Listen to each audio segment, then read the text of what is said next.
At the backdrop of Ideas of India Summit 3.0 by ABP Network, I'm Abir Lahiri, recording this for ABP Live Podcast. Joining me today in conversation is Mr. CP Agrawal, the CMD for Gallant Group. कैसे हैं sir आप? बहुत बढ़िया sir. आप लोगों ने recently आप बहुत न्यूज़ में आए क्योंकि अयोध्या का राम मंदिर में गैलेंट का सरिया गया है. Congratulations to you for that. Thank you.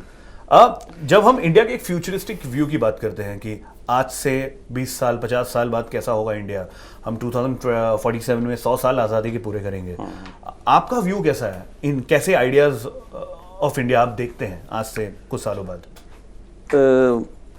मेरे हिसाब से जो व्यू हमारे प्राइम मिनिस्टर नरेंद्र मोदी जी देख रहे हैं उसको होने में कोई दिक्कत नहीं है। और 2047 तक जो हम लोग सोच रहे हैं कि वर्ल्ड की हम नंबर 1 नंबर 2 इकोनॉमी में होंगे, I don't see any problem in that. हमारा मुल्क जो है 140 करोड़ की आबादी के साथ इस समय पॉपुलेशन में हाईएस्ट नंबर है हमारे कंट्री का थ्रू आउट द वर्ल्ड। किसी ज़माने में पॉपुलेशन एक लाइबिलिटी होती थी, आज के ज़माने में पॉपुलेशन एसेट्स है। ये हमको मानना पड़ेगा कि इंडिया में पिछले कुछ सालों में 22 लाख लोगों की इनकम बढ़ी है, स्पेंडिंग पावर बढ़ा है। तो India is emerging like a very big consuming market as well as producing market in the world. तो हमारे पास अगर कंज्यूमर हैं, टेक्नोलॉजी है लोगों की, हमारे पास मैन पावर हैं, तो आई डोंट सी कि कोई उसमें दिक्कत आनी चाहिए। और बाई एंड लार्ज हिंदुस्तान के लोग मेहनती होते हैं, उनका आईक्यू बेटर है। अगर वर्ल्ड की आप जितनी ऑर्गेनाइजेशन जो प्रेस्टिजियस ऑर्गेनाइजेशंस हैं, आप पाएंगे कि वहाँ पर इंडियंस ही लीड कर रहे हैं। एज वेल एज बहुत सारी कंट्रीज़ में भी प्रीमियर्स जो है इंडियन बन चुके हैं। ये इस बात को साबित करता है कि हमारे पास टैलेंट है, अपॉर्चुनिटीज़ भी अब हमारे सामने हैं। इसको राइट डायरेक्शंस में पॉलिटिकल लीडरशिप के साथ अगर हम आगे लेके चलते रहे तो मुझे नहीं लगता है कि 2047 तक जो विज़न हम देख रहे हैं उसको पूरा करने में कोई तरह की दिक्कत है। तो सर, आप एक बहुत बड़े कॉन्ग्लोमरेट के करता धरता है। You have started a big company specially which is manufacturing focused. आज की डेट में हम देख रहे हैं कि जो स्टार्टअप्स आते हैं, न्यू वेंचर्स आते हैं, they are primarily around tech और ये, बट एंड बहुत कम नॉलेज बेस मिलता है एक एक्सपीरियंस इंसान से जो कि ये बता सके कि यार उतने बड़े लेवल पे एक मास प्रोडक्शन कंपनी कैसे स्टार्ट किया जा सकता है। What is your message to all those young people, young budding entrepreneurs जो स्टार्टअप, मतलब ये टेक स्टार्टअप की दुनिया को छोड़ के शायद एक हार्ड कोर मैकेनिकल सिविल इस वाले जोन में स्टार्टअप खोलना चाहे? देखिए, इसमें कोई सीक्रेट बोल के नहीं है। इट्स वेरी सिंपल थिंग कि आप जो भी काम कर रहे हैं उसमें पूरा डेडिकेशन, पूरा आपका इन्वॉल्वमेंट होना चाहिए। जिस काम को आप कर रहे हैं अगर आप उसको एंजॉय करना शुरू करेंगे तो उसकी धीरे धीरे आपको डेप्थ नॉलेज होती जाएगी।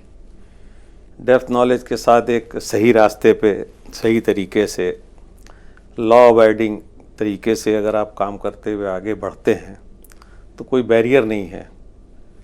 बस ये है कि मैन्युफैक्चरिंग यूनिट्स को आप कैजुअली नहीं ले सकते।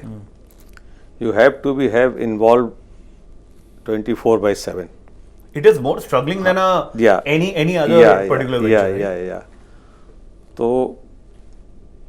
मेरे को लगता है कि अगर पूरी ईमानदारी, पूरी मेहनत, पूरे समर्पण इसके साथ काम किया जाए तो इस तरह के बहुत सारे एम्पायर खड़े किए जा सकते हैं। इसमें कोई इशू नहीं है।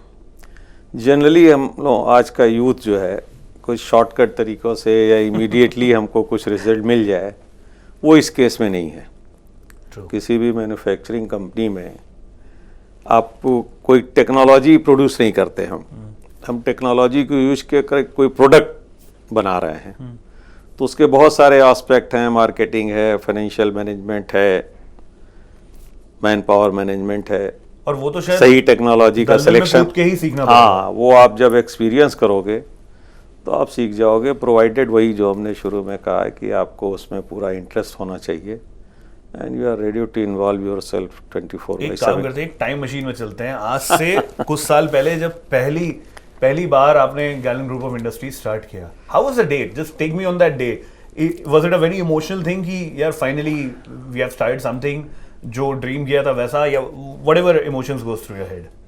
एक्चुअली क्या है कि गोरखपुर 80s के दशक में it was known for very bad reasons. It was an underdeveloped town. और जब मैं पढ़ के आया तो चूंकि हम वहीं पैदा हुए और हमारे फैमिली में फूड ग्रेन की ट्रेडिंग का बिजनेस था तो वो ट्रेडिंग बिजनेस में हमारा इंटरेस्ट नहीं था ज़्यादा.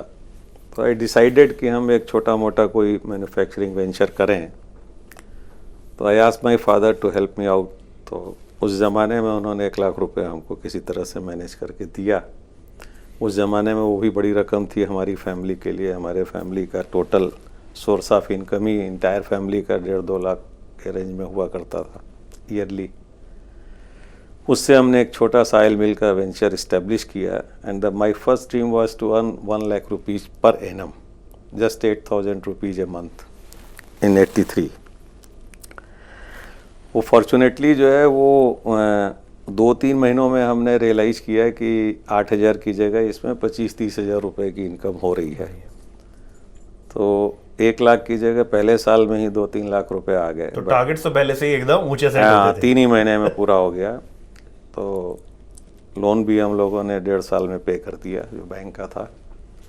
देन आई स्टार्टेड ड्रीमिंग कि किसी तरह से कोई 1 करोड़ रुपए की इंडस्ट्री अगर हम अपने लाइफ टाइम में लगा लें तो बस पूरा सब हो जाएगा. सब हो गया.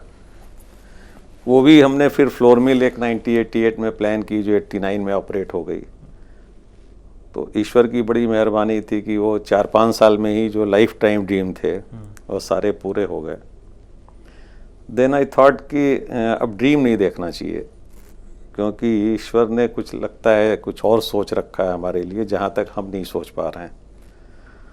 तो उसके बाद जस्ट जो भी रास्ते में दिखाई दिया अपॉर्चुनिटीज आई उसको ग्रैब करते रहे और गाड़ी आगे चलती रही. एक आदमी का स्टाफ था मेरे पास 83 में जो असिस्ट करता था मुझे. कुछ 7-8 लेबर हुआ करते थे.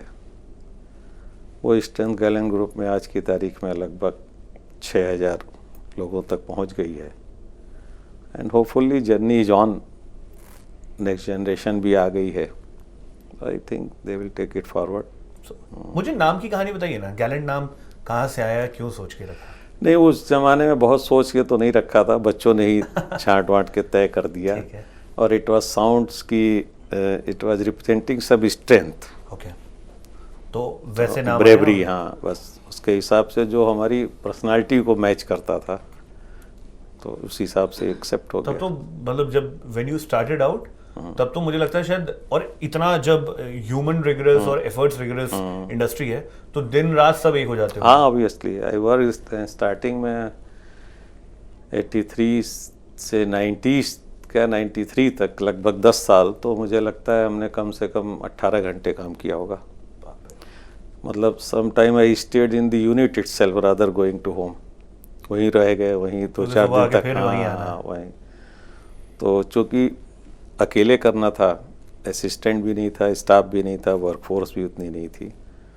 तो अपने टाइम को जो है वो दुगना तिगना यूज करना था अपने हिसाब से. बहुत कम बिजनेस टाइकून्स मिलते हैं जिनको नीचे की नॉलेज भी उतनी ज्यादा है. Since you started out obviously वो आपके साथ एक फेवर में. अब तो टाइकून वाइकून है नहीं. I am just an small entrepreneur. तो और एक्चुअली क्या है ना कि जैसे बहुत तरह के नशे हैं जिनको आप इंजॉय करते हैं. तो ये अपने आप में एक नशा है. तो अगर आपका प्रेफरेंस इसको एंजॉय करने में हो गया तो रास्ते अपने आप बनते हैं. Very well said. जिंदगी में नशा जरूरी है, डिपेंड करता है आप कैसा नशा करना चाहते. एंड वेरी वेल सेड कि ये बिल्कुल होना चाहिए. जब तक जुनून नहीं होगा, नशा नहीं होगा किसी काम को करने का, तो आगे तो गाड़ी नहीं बढ़ेगी. ऑन दैट नोट बहुत बहुत शुक्रिया for taking out time to speak to us. Thank you. बहुत मजा आया आपसे बात करके. Thank you very much. Wish you all the best. Thank you. Thank you sir. Thank you sir.